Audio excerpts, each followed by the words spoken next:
देवाधिदेव, देवाधिदेव, महादेव, महादेव, महादेव, मैंने स्वर्ग के जिन देवताओं के लिए ये सब किया, अब वो ही मेरा तिरस्कार करने लगे हैं। केवल देवगुरु बृहस्पति ही मेरे प्रति कृपालु एवं दयालु है। उन्होंने ही मुझे परामर्श देकर आपकी शरण में भेजा है। मेरा उद्धार करे महादेव, मेरा उद्धार करे महादेव, मेरा उद्धार करे। देवराज इंद्र, जब से इस सृष्टि का निर्माण हुआ है, तब से एक अटूट नियम, जिसे विधि का विधान भी कहा जाता है, अपना कार्य अत्यंत सुचारू, कठोर और नियमित रूप से कर रहा है। जगत के सभी प्राणी इस नियम से परिचित हैं, किंतु सुख और स्वार्थ की कामना में वे इस नियम को तोड़ते हैं और सुखी होने की अपेक्षा दुखी हो जाते हैं।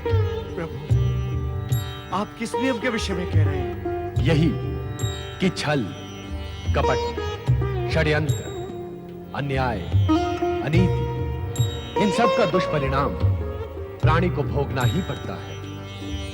वो कितना भी प्रयास व प्रयत्न कर ले इससे बचने के लिए, किंतु बच नहीं सकता। आज तक न कोई बच पाया है और न ही भविष्य में कोई बच सकेगा। यह नियम देव, दानव, मानव सभी पर लागू होते हैं। तुम पर भी। तुम जो भी शारीरिक और मानसिक कष्ट पा रहे हो, वो इसी नियम की नियमितता के कारण पा रहे हो। प्रभु, मैं स्वीकार करता हूं कि मुझसे कुछ अपराध हुए। अपराधी अपने अपराध को स्वीकार करे अथवा न करे, प्रकृति का यह अटल नियम अपनी दिशा और गति नहीं बदलता। इसीलिए हम भी इसमें हस्तक्षेप नहीं कर सकते। प्रभु, तो क्या मैं सदा ही ऐसा कुरूप रहूंगा? क्या मेरा उद्धार कभी नहीं होगा भोलेनाथ? अपराध की स्वीकृति, प्रायश्चित और तपस्या से अपराध की जड़ें सूख जाती हैं देवराज। कष्ट को भोगने की क्षमता और सामर्थ्य भी प्राप्त हो जाती है। इससे कष्ट अधिक पीड़ा नहीं देता। साथ ही तपस्या कलंक को धो डालने में सहायक होती है। तुम भी प्रायश्चित और तपस्या के पश्चात अपने पूर्व रूप को ही नहीं, स्वर्ग के सिंहासन को भी पुनः प्राप्त कर सकोगे। आप धन्य हैं भोलेनाथ, आप महान हैं प्रभु, आप महान हैं। प्रभु, कृपा कर आप मुझे इस प्रायश्चित और तपस्या का विधान बताएं, ताकि मैं अपने इस कलंक और कुरूपता से मुक्त हो सकूं। प्रभु, वो तपस्या अत्यंत कठिन है इंद्रदेव। प्रभु, मेरे इस वर्तमान कष्ट और कठिनाई से अधिक कठिन तो नहीं होगी। कृपा कर आप मुझे इसका विधान बताएं, मैं अवश्य करूंगा। यही कैलाश के समीप मानसरोवर में एक विशाल कमल है। उसी कमल की नाल में सूक्ष्म शरीर बनाकर तुम्हें सच्चे मन से तब तक तपस्या करनी होगी जब तक तुम्हारे द्वारा किया गया ब्रह्म हत्या का पाप धुल न जाए। प्रभु, मेरी तपस्या कब तक पूर्ण होगी? कृपा कर ये भी बता दे तो मेरे पीड़ित मन को शांति मिले। प्रभु, तपस्या की कोई अवधि नहीं होती देवराज। सच्चे मन से की जाए तो क्षणों और घड़ियों में सफल हो जाती है, और कच्चे मन से की जाए तो वर्षों भी लग सकते हैं। तुम तो निर्मल मन से तप करो, परिणाम शुभ ही होगा। अब समय नष्ट न करो, अपने साध्य की ओर बढ़ो। आपकी आज्ञा शिरोधार्य देवाधिदेव, आपकी आज्ञा शिरोधार्य। देवगुरु, मेरे स्वामी के साथ इतनी अप्रिय दुर्घटना घट गई है और आपने मुझे बताया तक नहीं। कृपया बताएं देवगुरु, इस समय वो कहाँ है? वो भगवान शिव की शरण में गए हैं देवी सच्ची, और तब तक स्वर्ग नहीं लौटेंगे जब तक ब्रह्म हत्या के कलंक से मुक्त नहीं हो जाते। मैं इस संकट के समय उनके साथ रहना चाहती हूँ देवगुरु। कृपया अपने दिव्य दृष्टि से देखकर बताएं कि वो अब कहाँ हैं। मैं अब एक पल के लिए भी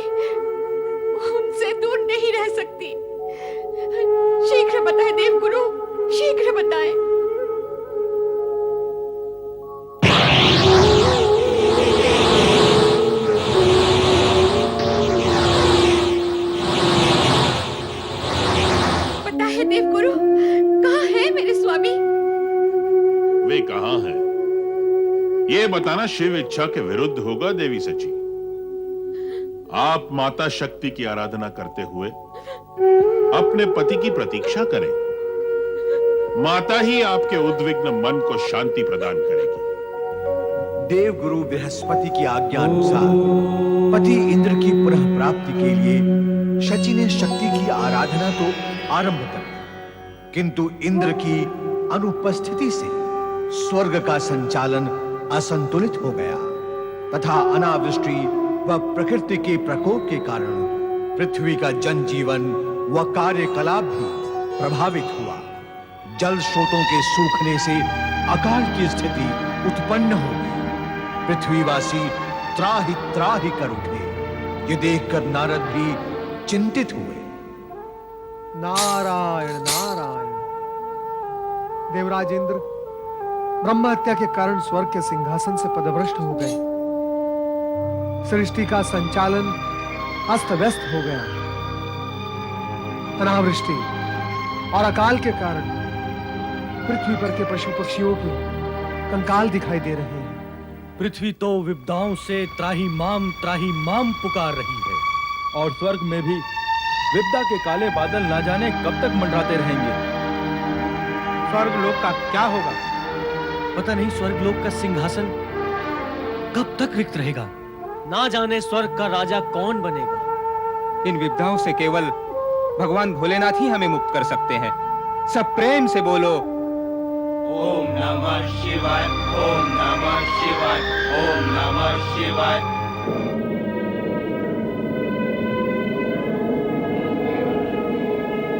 ओम नमो भगवते रुद्राय।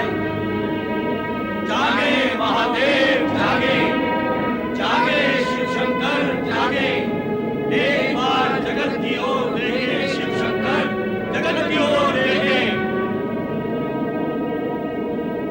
ओम नमः शिवाय।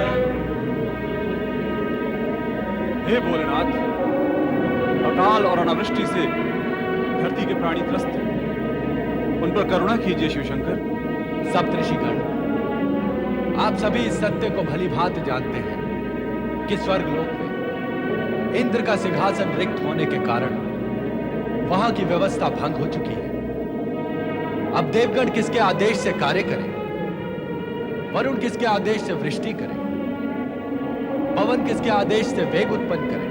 हम आपसे यही निवेदन करने आए हैं प्रभु, आप इंद्रदेव को दोषमुक्त करके उन्हें स्वर्गलोक भिजवाएं, अथवा इंद्रदेव प्रायश्चित और तपस्या पूर्ण किए बिना दोष मुक्त नहीं हो सकते। इसलिए आपको स्वर्ग के सिंहासन पर किसी ऐसे धर्मात्मा और पुण्यवान मनुष्य को आसीन करना होगा जो सदैव स्वर्ग जाने का अधिकारी हो।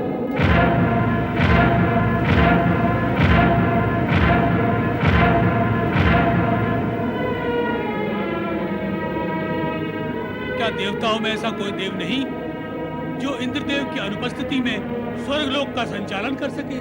सप्तऋषिगण, आप स्वर्ग के नियमों से भली भांति परिचित हैं, तो इस सत्य को भी अवश्य जानते हो कि कोई भी देवता इंद्र का सिंहासन ग्रहण नहीं कर सकता।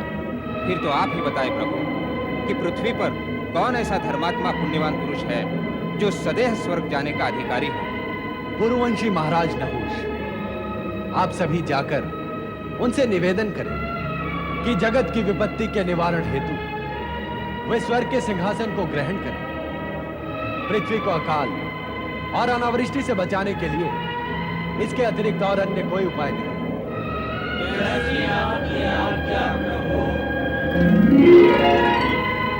स्वामी, आज तक ऐसा कभी नहीं हुआ कि कोई मनुष्य स्वर्ग के सिंहासन पर बैठा हो।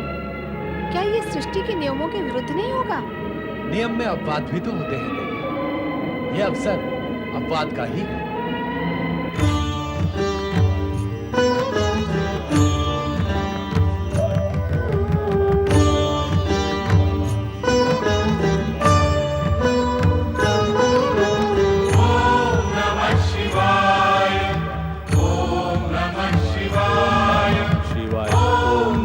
शिवाय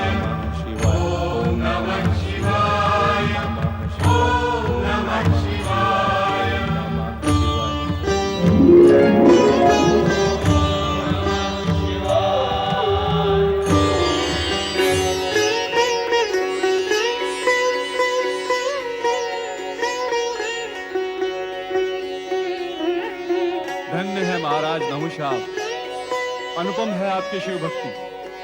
इसी शिव भक्ति के पुण्य प्रताप से आप सदैव स्वर्ग जाने के अधिकारी हुए हैं। हम सप्तर्षि आपको इसी समय स्वर्ग ले जाने आए। सर्वप्रथम तो मैं आप सप्तऋषियों को प्रणाम निवेदन करता हूं। तत्पश्चात मैं ये स्पष्ट करना चाहता हूं कि मुझे स्वर्ग जाने की कोई आकांक्षा नहीं।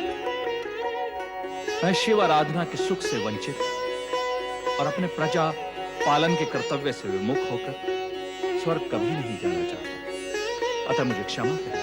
हम शिवाज्ञा से ही आपके पास आए हैं, हमें निराश न करें। राजन, जहाँ पृथ्वी के प्राणी अकाल और जल के अभाव में पीड़ित हैं, वहीं आपके राज्य में शिव कृपा से सुख समृद्धि का वास है। आपको प्रजा के विषय में कोई चिंता करने का कारण नहीं है। पूज्य सप्तऋषिगण, शिव पूजा से विमुख होकर स्वर्ग का सिंहासन मुझे नहीं चाहिए। मेरा मन कहता है कि स्वर्ग का यह सिंहासन मुझे मोह व अधम की ओर धकेल देगा। सत्य ये भी है राजन कि पृथ्वीवासियों के कष्टों का निवारण करना भी आपका ही धर्म है। और पृथ्वीवासियों के कष्टों का निवारण तब तक नहीं होगा राजन, जब तक कि स्वर्ग का सिंहासन रिक्त है। और ये सिंहासन आप जैसे शिव भक्त पुण्यात्मा के अतिरिक्त अन्य किसी को नहीं दिया जा सकता। अतः पृथ्वीवासियों के कल्याण के लिए आपका स्वर्ग जाकर सिंहासनारूढ़ होना आवश्यक है। क्या आपके जैसा शिव भक्त शिवाज्ञा की अवहेलना कर सकता है? शिव आज्ञा के सम्मुख तो मैं विवश हूं।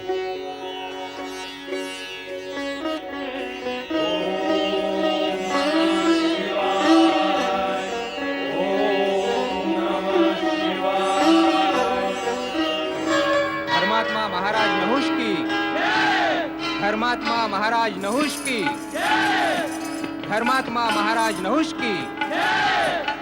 महाराज नहुष एवं पूज्य सप्तऋषिगण, आपका स्वागत है। देवगुरु बृहस्पति, धर्मात्मा नहुष स्वर्गाधिपति के सिंहासन को सुशोभित करें और आपके आशीर्वाद तथा देवों के सहयोग से देवराज का कर्तव्य निभाएंगे। अवश्य गुरु वशिष्ठ, अवश्य। महाराज नहुष, स्वर्ग के सिंहासन पर विराजिए।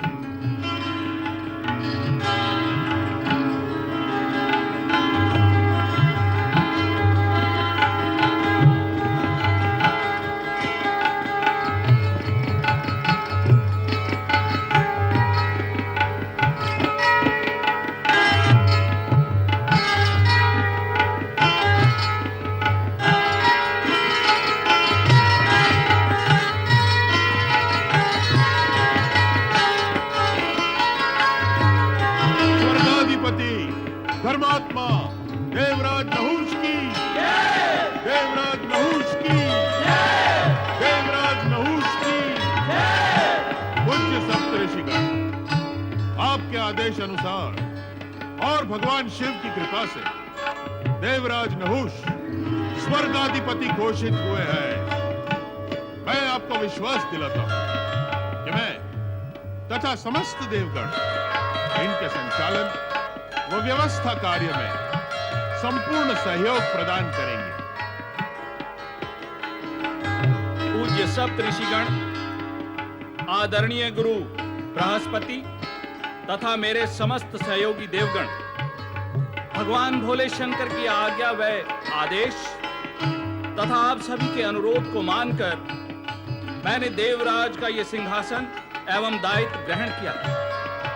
मेरे लिए ना तो शिवाज्ञा और ना ही आपके आग्रह व अनुरोध की अवहेलना कर पाना संभव था।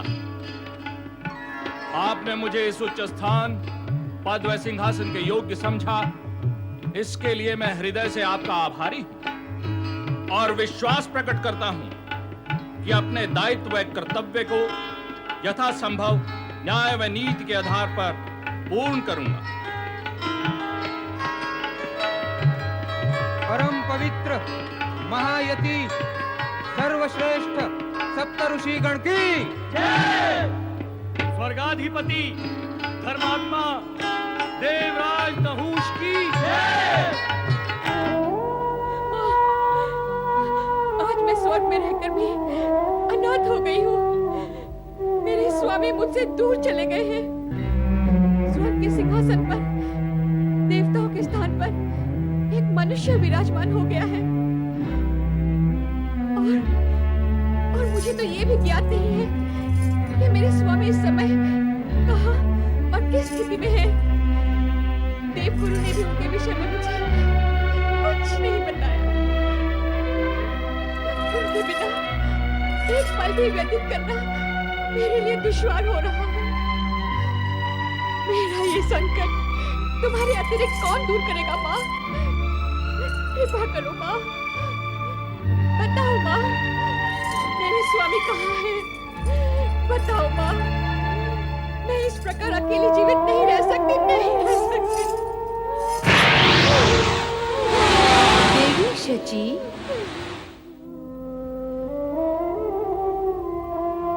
तुम्हारे पति इंद्रदेव भगवान शिव के आदेशानुसार इस समय मानसरोवर के जल की कमल नाल में अपने पाप का प्रायश्चित कर रहे हैं। जब तक उनका प्रायश्चित पूर्ण नहीं होगा तब तक वो कमल नाल से बाहर नहीं आएंगे। इसलिए धैर्य धारण करो और उनके लौटने की प्रतीक्षा करो। माता, क्या इसी समय अपने स्वामी का दर्शन करना संभव नहीं है? कोई और पुरुष अगर स्वर्ग के सिंहासन पर विराजमान हो तो मैं एक पल के लिए भी स्वर्ग में रहना नहीं चाहती, नहीं चाहती, नहीं चाहती।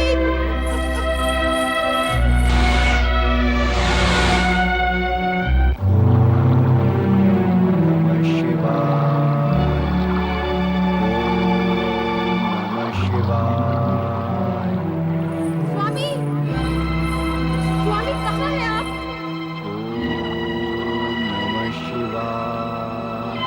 स्वामी, स्वामी कहाँ हैं आप?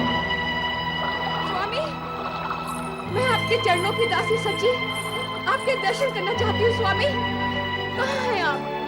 मैं यहाँ हूँ देवी शची। स्वामी, यहाँ इस कमल नाल में देखो। स्वामी, यहाँ इस कमल नाल में। स्वामी,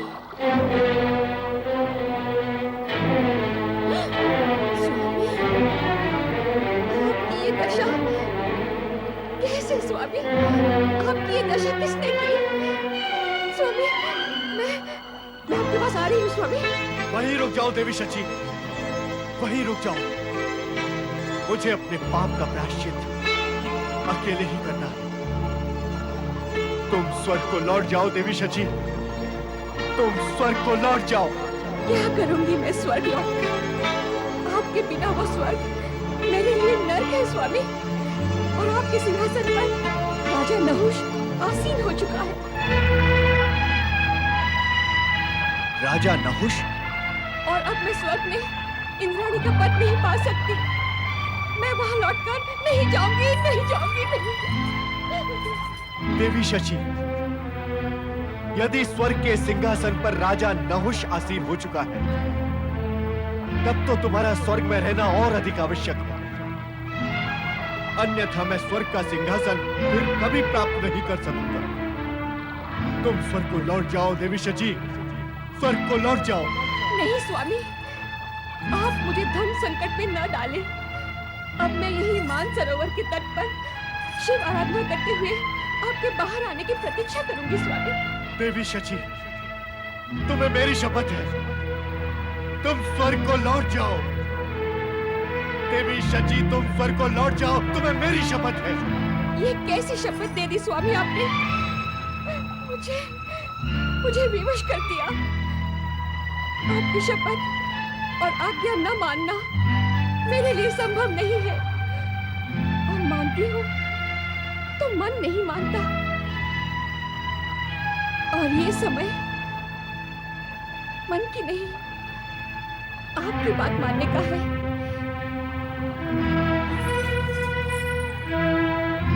जाती हूँ स्वामी,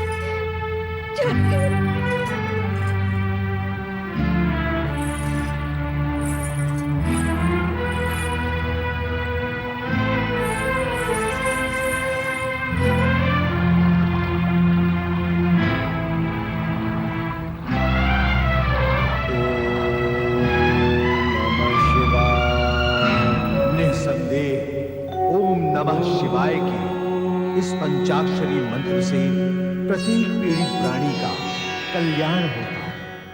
इस मंगलकारी मंत्र के उच्चारण से इच्छित फल व वरदान की भी प्राप्ति होती है। महर्षि दधीचि की पत्नी सुवर्चा को महेश्वर शिव के आशीर्वाद से रुद्रावतारी पुत्र की माता बनने का सौभाग्य प्राप्त हुआ था। समय आने पर पुत्र पिप्पलाद बड़ा हुआ। माता सुवर्चा सदा की तरह ओम नमः शिवाय का जाप कर रही है। ओम नमः शिवाय, ओम नमः शिवाय, ओम नमः शिवाय, ओम नमः शिवाय। मैंने शिवाज्ञा का पालन करते हुए तुम्हें जन्म दिया है पुत्र पिप्पलाद। अब से नंदी, भृंगी और शिवगण ही तुम्हारा लालन पालन करेंगे। जाओ पुत्र।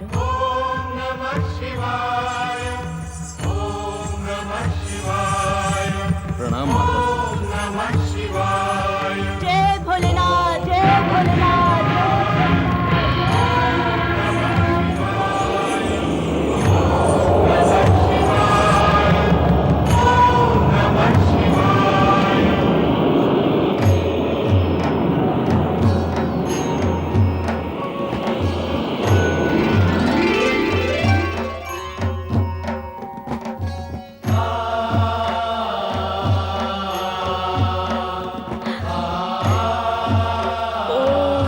शिवाय। देवी सुवर्चा, शिवलोक में तुम्हारा स्वागत है। अस्थिदानी महर्षि दधीचि तुम्हारी यहाँ प्रतीक्षा कर रहे हैं।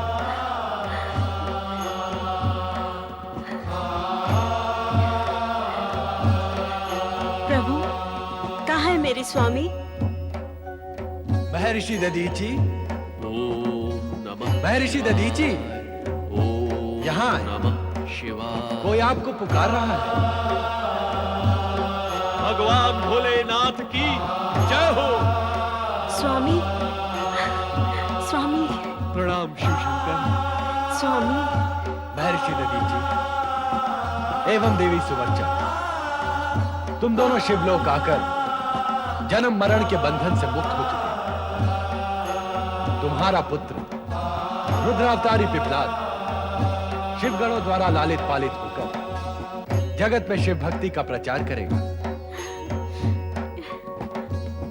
अब आप दोनों अदृश्य रूप से सदा सदा के लिए शिवलोक में निवास करेंगे। जो हुआ है आपकी कृपा से ही हुआ है परमेश्वर। जो होगा वो भी आपकी कृपा से होगा प्रभु।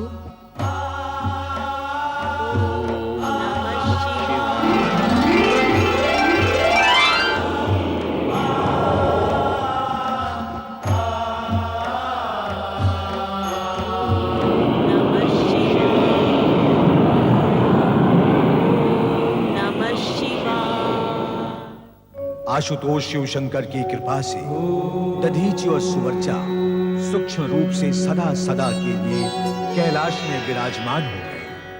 किंतु तपस्यारत देवराज इंद्र को अभी तक भोलेनाथ की कृपा प्राप्त नहीं हो सकी थी। यही विषय शची के साथ साथ देवी सरस्वती की चिंता का कारण बन चुका था। इसी चिंता के निवारण के लिए उनका कैलाश पर आगमन हुआ।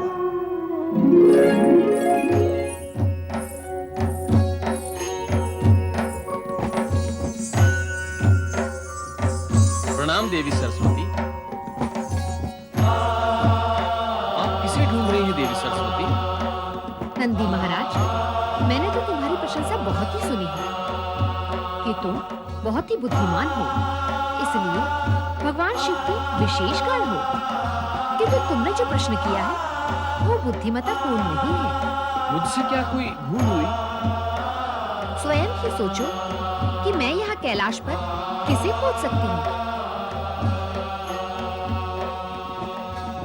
देवी सरस्वती को देवी शची की चिंता के लिए कैलाश पर आने का कष्ट करना पड़ा। अन्य कोई उपाय ही नहीं था भूलेश्वर। आप तो विद्या की देवी हैं। आपको ये सत्य तो ज्ञात होगा कि देवी शची और इंद्र ने महाशक्ति की पूजा उपासना की थी। आपको यह भी अवश्य ज्ञात होगा कि पूजा कभी व्यर्थ नहीं जाती। देवी सरस्वती,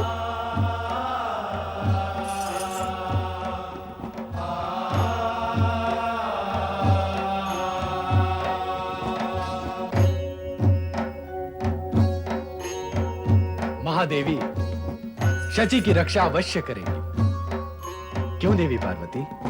आप कह रहे हैं तो अवश्य ही करूंगी। आप निश्चिंत रहे देवी सरस्वती। शची स्वर्गलोक में सुरक्षित रहेगी।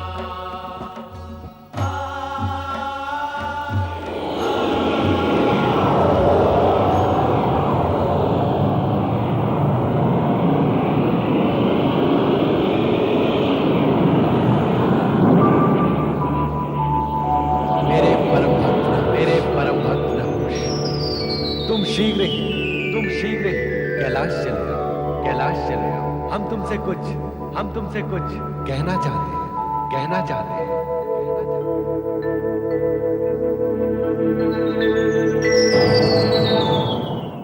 ओम नमो भगवते रुद्राय, ओम नमो भगवते रुद्राय। आपने मेरा स्मरण किया, मेरे लिए क्या हो गया है? हमने तुम्हारा स्मरण किया। तुम मानव देहधारी होते हुए भी अपने पुण्य प्रताप से सदैव स्वर्ग पहुंचकर इंद्र के सिंहासन पर आसीन हो गए। ऐसा होने में मेरी प्रतिभा अथवा पुरुषार्थ का कोई चमत्कार नहीं है भोलेनाथ। ये तो आपकी कृपा का परिणाम है। हमारी कृपा का ध्यान तुम्हें है, तो अब ये ध्यान भी रखो कि स्वर्ग का ये सिंहासन जिस पर तुम बैठे हो वो देवराज इंद्र का है। जानता हूं। ये भी अवश्य जानते होगे कि इंद्र के सिंहासन पर कभी कोई मानव आज तक नहीं बैठा। तुम पहले मानव हो जो स्वर्ग के अधिपति बने। यह भी जानता हूं प्रभु। तो फिर यह भी समझ लो ना कि स्वर्ग के इस सिंहासन पर बैठने से एक मानव के नाते तुम्हारा दायित्व बढ़ गया है। तुम्हें अत्यंत सावधान रहकर अपने धर्म, मर्यादा और चरित्र का ध्यान रखना, उसकी उज्ज्वलता में वृद्धि करनी है। आदर्श प्रस्तुत करते हुए तुम्हें यह भी सिद्ध करना होगा कि मानव भी देवताओं की बराबरी कर सकते हैं। इस सिंहासन पर बैठने से संपूर्ण मानव जाति की प्रतिष्ठा तुम्हारे कर्तव्य और दायित्व में केंद्रित हो गई। तुम्हारा पुण्य किसी भी स्थिति में क्षीण नहीं होना चाहिए। अपने चरित्र को इतना ऊंचा उठाओ कि स्वर्ग के देवता तुम्हारा आदर करें। ऐसे कल्याणकारी कार्य करो जिससे जगत विगत सब कुछ भूल जाए। भोलेनाथ, मैंने आपकी आराधना स्वर्ग प्राप्ति के लिए नहीं की थी। स्वर्ग पहुंचकर भी मेरा मन पृथ्वी लोक में रमा है। भोलेनाथ, स्वर्ग में मैं आपकी सेवा आराधना से वंचित हो गया। मुझे पृथ्वी लोक तुम्हें पहुंचा दे भगवान, ताकि मैं नियमित रूप से धर्म पूर्वतः आपकी आराधना कर सकूं। नहीं नहुष, नहीं, इस समय यह संभव नहीं है। जब तक तुम्हारा संचित पुण्य तुम्हारे साथ है, तब तक तुम्हें स्वर्गलोक में ही रहना होगा। स्वर्ग में रहकर भी तुम वहां के प्रलोभनों से दूर रहो। इसलिए हमने तुम्हारा स्मरण किया था। तुम्हारा कल्याण हो।